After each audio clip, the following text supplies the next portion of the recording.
Hello everyone, welcome back to my channel. In this video, we are going to explore about chapter 12 electricity, topics 12.7 and 12.8.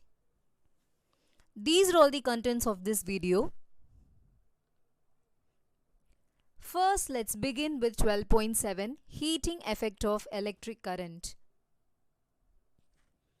The NCERT contents are highlighted. Please note it down. The highlighted points are the concentrated concepts.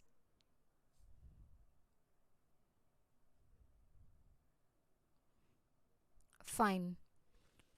Electrical energy, whatever we use in our daily life, gets divided into two parts. That is consumed into useful work or expended in heat to rise the temperature of the gadget. For example, if I on the switch of the fan, the electricity passes through it. It powers the motor and later converts electrical energy into mechanical energy. That's why the blades of the fan rotates. If the fan is rotating for a very long time, it produces a heat around it. You can even feel the heat by switching off and touching it. Not only in that, but in all the electrical appliances which uses electricity as a source will produce heat. Though it is undesirable, it is inevitable. People thought to use this heat in a useful manner, and there comes the concept of heating effect of electric current, and its applications is used in all the electrical heating devices. So, when a heat is produced in an electric circuit, when a maximum current flows in a circuit, a heat is produced. Or if the circuit is purely resistive, which means that if the circuit is having a collection of resistors, the charges gets accumulated. Because of the resistor property, it's get accumulated and thereby a heat is produced. Or lastly, when an appliance is used for a longer period of time, the heat is produced.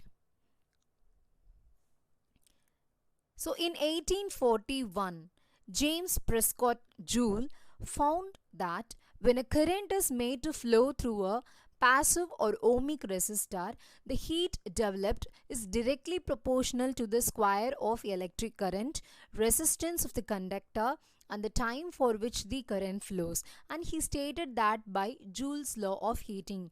That is, H stands for heat produced, I stands for electric current, and R stands for resistance, and T stands for time, in which when all these are put together in a formula, H is directly proportional to I square RT.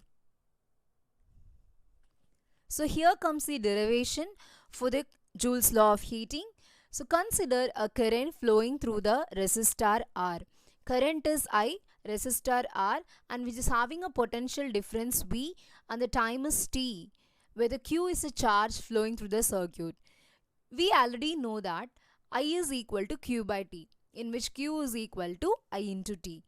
Next, V is equal to W by Q, from which W is equal to V into Q. And also by Ohm's law, we know that V is equal to I into R. So substitute accordingly, we will get that W is equal to I square RT. We know that W is nothing but work done, which is equal to energy, and here we are discussing about heat energy. So heat is equal to I square RT. That is Joule's law of heating. So here are all the uses of or applications of heating effects of electric current, and you could see so many devices, that is electric heater, electric iron, electric room heater, toasters, then kettles, stove, water heaters, or all the electrical devices which are using this concept. Electric bulb works under Joule's law of heating. Electric bulb is made up of a very important material, and that is nothing but tungsten. So the tungsten is actually a very strong metal, and that is having a very high melting point. It should not melt at high temperature. That's why the filament of the electric bulb is made up of tungsten. It must be thermally isolated. The filament must be thermally isolated So it has been connected to the insulated support. If it is not been isolated, what happens? The heat spread out throughout the bulb, so it gets collapsed. So now the bulbs are usually filled with some inorganic, some inactive nitrogen or organ gases, that is inert gases, in order to prolong the life of the filament. So most of the power consumed by the filament appears as heat. Only a very small amount of the energy is utilized for light radiation. So the electric heating is also used to produce light as in electric bulb. Here the filament must retain as much of heat generated as it possible, and then it becomes very red hot and emits light. So it will not melt at high temperature. That's why they are using tungsten for this particular case. The next one is electric fuse, which also works under Joule's law of heating. The fuse wire is made up of any metal or an alloy of appropriate melting point. So how does a fuse work? Fuse is always connected in series. When current passes through fuse, when a high current passes through the fuse wire gets heated up. Later it melts and it breaks the circuit in order to provide the electrical appliance. So it is a protective shield for an electric circuit, or otherwise it is called as circuit breakers. So now moving on to 12.8, electric power. Electric power is defined as the rate at which the electrical energy is supplied to the circuit or consumed by the load.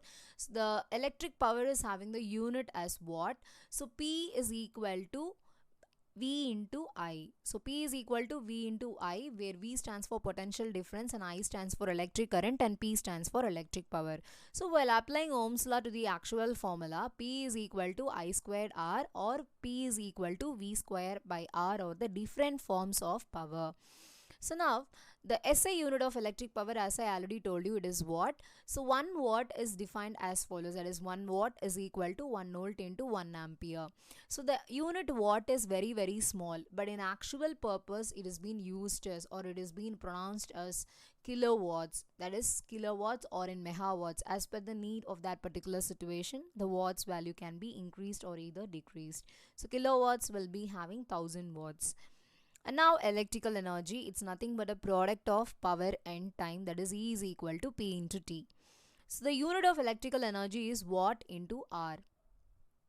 That is 1 watt hour is defined as the energy consumed when 1 watt of power is used for 1 hour. We can either use that in kilowatt hour. Kilowatt hour is a actual commercial unit of electrical energy, which is also defined as, or which is also called as 1 unit. So kilowatt hour can be derived in as in joules, that is 3.6 into 10 to the power of 6 joules. So here we just concluded the electrical energy, and that's the end of today's video. Next comes the follow-up.